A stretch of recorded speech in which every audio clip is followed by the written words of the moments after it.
You're welcome. This is NewsFile, it's your most authoritative news analysis platform. I'm your host, Samson Ladi Ayenini. And here's my take. I title my take, Lame Excuse for Not Prosecuting Election Offences. That's danger. The just ended voters' registration exercise witnessed incidents of blatant violations of the country's election laws. The politicians who will kill to win elections carried guns to the centers, fired shots, and got their pampered hooligans in their usual criminal acts, doing it with impunity.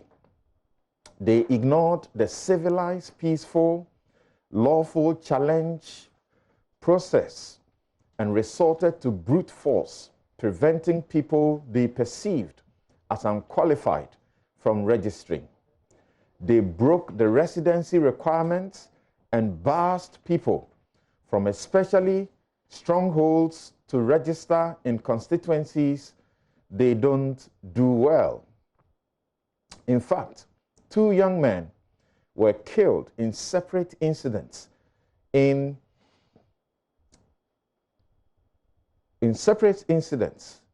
over their heartlessly criminal conduct. Some politicians actually organized parties celebrating their goal of achieving certain number of registered voters in constituencies presently occupied by their opponents. They are certain of snatching those seats in the December vote. Yes, they were in celebration while those killed were being buried and others remain in pain in hospitals or at home, praying to survive the injuries suffered. The ritual criminal acts of impunity will be repeated on election day by those hired and encouraged.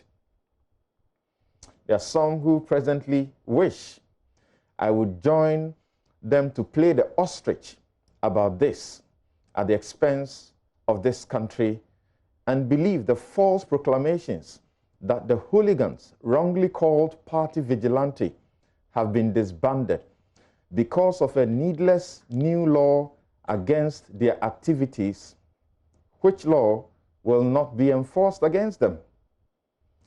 By one of the election laws, Representation of the People Law, 1992, the various election offenses are generally punished by a fine of up to 6,000 Ghana cedis or plus a maximum of 2 years in jail and thereafter a 5-year ban from voting in public elections. The police have always given the excuse that they need some independence to enforce this law because Section 42 requires them to obtain a written consent from a partisan attorney general to prosecute such offenses. Today, I ask, Mr. IGP, shall we know how many of such cases you have ever sought the AG's consent to prosecute and didn't get? The same section of the law says you do not require any consent to arrest violators with or without a warrant, charge or remand them on bail in custody.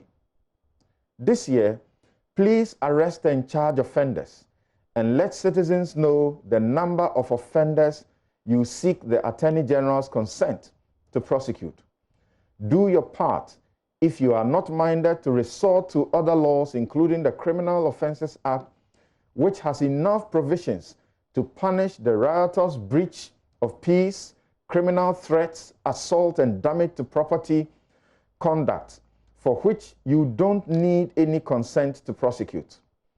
The last thing that must happen to this country is for citizens to lose faith completely in the police. Act now. That's my take.